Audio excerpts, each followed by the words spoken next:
Tractor गिरा हो तो आज हमने अपनी खेती रोशन करिए। जय हिंद। Hello friends, welcome to my new video. आप सभी का स्वागत है मेरी एक और नई प्यारी सी वीडियो में। राधे राधे सभी को, जय श्री राम, जय माता दी। गाइस, जैसे कि आप लोग देख चुके हैं, शिवानी दीदी ने ट्रैक्टर निकलवा लिया है। पहले आप इस वीडियो को देखिए। आज हमने अपनी खेती के लिए खुद ट्रैक्टर निकलवाए लो। मोबाइल वाले उन्होंने अपनी गांव की संस्कृति, अपने देश की संस्कृति को रखकर सोशल मीडिया से उन्होंने इतना कर लिया कि उन्होंने अपने पापा का सपना पूरा कर दिया। उनके पापा ने ट्रैक्टर लिया था, पर किसी कारणवश वो ट्रैक्टर चला गया था। देखिए, उन्होंने खुद अपने पापा ने ट्रैक्टर निकला हो तो वो किसी कारण से उनके पास नहीं रह पाओ। आज हमने अपनी खेती के लिए खुद ट्रैक्टर निकलवाए लो।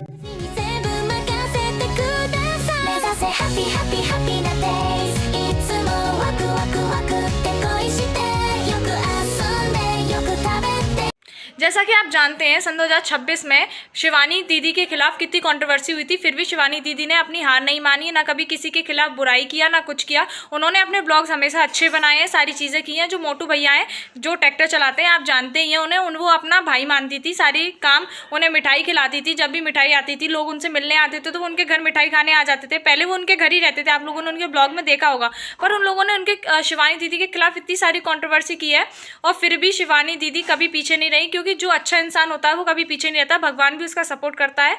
और वो सोशल मीडिया पे आने के बाद अपनी संस्कृति, अपने नेचर, अपने गांव को कभी भी नहीं भूली। हमेशा टच टू अर्थ रही हैं, हमेशा मिट्टी से जुड़ी हुई रही हैं। क्योंकि कुछ लोग ऐसे होते हैं कि जब इतना कमाने लग जाते हैं, इतनी सारी चीज़ें होने लग जाती हैं, तो वो सोचते हैं वो कि हम ये हो गए, उनके अंदर एटीट्यूड आ जाता है। पर जो शिवानी दीदी से मिलते हैं लोग, जो शिवानी दीदी के बारे में वीडियोज़ बनाती हैं, उनकी वीडियोज़ भी मैंने देखी हैं, और बाय वीडियोज़ मैंने देखा है कि शिवानी दीदी का नेचर काफ़ी अच्छा है। लोग कितनी भी करते रहे, सारी चीज़ें देखी हैं। जैसे कि शिवानी, गुटका भौजी, ये सारी चीज़ें उनके खिलाफ कितनी चली थी, कितनी कंट्रोवर्सी चली थी। लोगों ने मतलब लोग उनके सपोर्ट में थे, क्योंकि उनकी रियल ऑडियंस थी। उन्होंने मेहनत की है, तब जाकर उनकी ऑडियंस इतनी बनी है। और मैं इस बात से बहुत खुश हूँ कि उन्होंने आज अपना ट्रैक्टर लिया। उनकी पूरी ऑडियंस खुश है कि वो ऐसे ही दिन रात मेहनत करती रहे, मेहनत कर रही हैं, और ऐसे ही दिन रात काम करती रहे, अच्छे मतलब अपने घर वालों को अच्छी फैसिलिटीज़ दे सकें, सारी चीज़ें। जैसा कि आपने देखा ही, उनकी एक मौसी आई हैं, उनका बेटा उनको कितना टॉर्चर करता था, पर उनकी मम्मी ने ये भी बोला, मुझे नहीं चाहिए बेटे। भाई, ऐसा नहीं है कि हर बेटा खराब होता है, पर कुछ बेटे ऐसे होते हैं कि उसका कोई जवाब नहीं। और इस देश की बेटी पे ना सबको नाज है, क्योंकि ये अपनी संस्कृति, अपनी हैबिट्स, हमेशा सूट साड़ी, कभी इन्होंने शॉर्ट ड्रेसेस नहीं पहनी, कुछ नहीं किया। वो अपनी अपनी चॉइस होती है किसको कैसे वीडियो बनानी है, क्या बनानी है। पर जो शिवानी दीदी ने पूरी उसको लेकर, सारी संस्कृति को लेकर, सब कुछ दिखाकर, उन्होंने अपने गाँव के साथ रहकर फिर भी उन्होंने दिखाया, और उन्होंने अपने दम पर एक ट्रैक्टर लेकर दिखाया। उन्होंने मोटू भैया से बोला था कि हमारे ट्रैक्टर को, मतलब हमारे खेतों को आप जोत दो, तो उन्होंने उनके चारों खेतों को जोतने से मना कर दिया। कभी कह रहे हैं आज, कभी कह रहे हैं कल, हम अगर तुम्हें जुतवाना है तो अपना नया ट्रैक्टर ले लो। बहुत से लोगों ने तो उनसे ये कहा कि रात को 1 बजे आ रहे हैं, 2 बजे आ रहे हैं। तो ये मतलब गेहूँ कटाई का कोई टाइम नहीं है, क्योंकि मौसम भी ख़राब हो रहा है। कभी बारिश हो जाए, कभी कुछ हो जाए, तो बुस भी ख़राब हो जाएगा, और जो हमारे गेहूँ है वो भी ख़राब हो जाएंगे। सारी चीज़ें हैं, जैसे कि आप जानते हैं।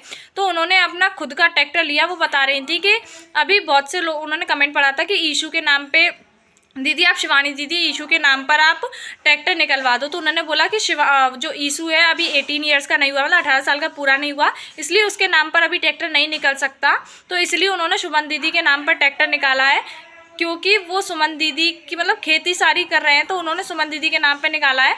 और यीशु के नाम पे उन्होंने बोला जब वो 24-25 साल का हो जाएगा तब उसके नाम पर निकलेगा, इसलिए। तो अभी वो जो ट्रैक्टर निकाल रही हैं वो सुमन दीदी के नाम पर निकाल रही हैं, जैसा कि आप उनका ब्लॉग देखा हो तो उन्होंने बताया था। और ये सारी चीज़ें, उनकी ऑडियंस बहुत खुश है कि क्या कहते हैं, उन्होंने नया ट्रैक्टर ले लिया। अब उन्हें कोई दिक्कत नहीं होगी, उनकी खेती अच्छी होगी, उनको किसी के लिए नहीं बैठना होगा। जैसे आज उन्हें अपने खेत में कुछ कराना है, तो कल जब ट्रैक्टर वाला आ रहा है तो उसके लिए फिर रुकें कि कल जाना है। तो अब ये सारी चीज़ों से उन्हें परेशान नहीं होना पड़ेगा। वो कर सकते हैं, उनके जीजाजी हैं वो कर सकते हैं, ईशू है वो भी कर सकता है, अच्छी खासी खेती करेगा। और सारी चीज़ें जब वो थोड़ा वो करेगा तो जिम्मेदार बनेगा। ये सारी चीज़ें हैं अच्छी तरीके से। तो उनकी ऑडियंस भी बहुत खुश है, और मैं भी बहुत खुश हूँ, उनकी ऑडियंस में मैं भी शामिल हूँ, कि वो ऐसे ही दिन दूनी रात चौगनी करती रहें। गाइज़, आप जैसे शिवानी दीदी को सपोर्ट कर रहे हो, गाइज़ आप प्लीज़ मुझे भी सपोर्ट कीजिए, क्योंकि आपके सपोर्ट की मुझे भी ज़रूरत है, जिससे मेरी भी जल्द से जल्द वो हो। इसके अगर आपको और इन्फॉर्मेशन चाहिए तो like, comment, share and subscribe the channel for the more new videos.